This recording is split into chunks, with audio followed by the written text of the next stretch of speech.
Сәлем достар, бүгінгі видеода біз сіздермен бірге чизкейк жасайтын боламыз. Өте дәмді болып шығады. Міндетті түрде жасап көріңіздер деп айтқым келеді.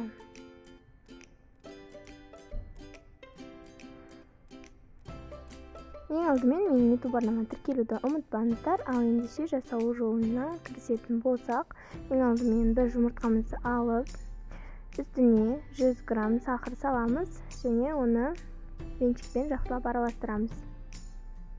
Араластырғаннан кейін 3 қасық қаймақ саламыз және онымен де жақсылап араластырамыз. Араластырғаннан кейін чайный ложка разрыхитель және де ұнымызды мөлшерінше саламыз. Менде 300-400 граммдай ұн кетті. Өздеріңіздің ұндарыңыздың мөлшеріне қарайсыздар, яғни қамыр үйреніп шығуы тиіс.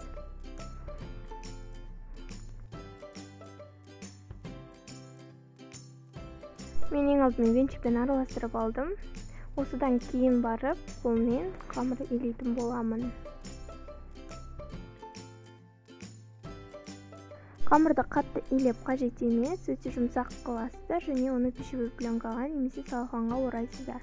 Ал енді начинкасымен жұмыс жасаймыз. Бұл жерде менде 700 грамм творог және 1 жұмыртқа. Осының үстіне 2 ас қасық сметананы салып, яғни қаймақты салып, жақсылап араластырамыз. Араластырғаннан кейін 150-200 граммдай қант қосамыз. Яғни творогтың дәміне қарайсыздар.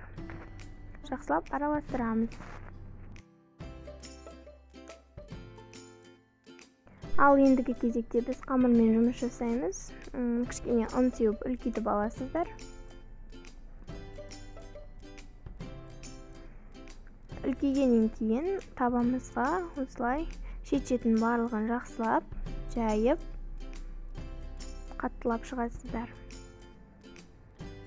Енді осыған начинкамызды құямыз. Барлық начинканы бірден құямыз.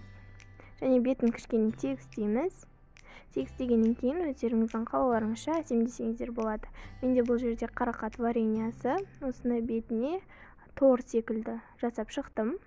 Сіздер фрукты қолдансаңыздар болады, онымен де өте дәмді болып шығады. Әрлеу енді өздеріңіздің фантазияларыңызға, өздеріңіздің қалауларыңызға байланысты. Енді осыны 200 градуста 35-40 минут аралығында пісіресіздер. Ыстық күйінде негізі кеспеуге кеңес берем, өйткені начинкасы дұрыс қатпай, жаман болып кетеді. Мен ыстық күйінде кесіп қойыппын.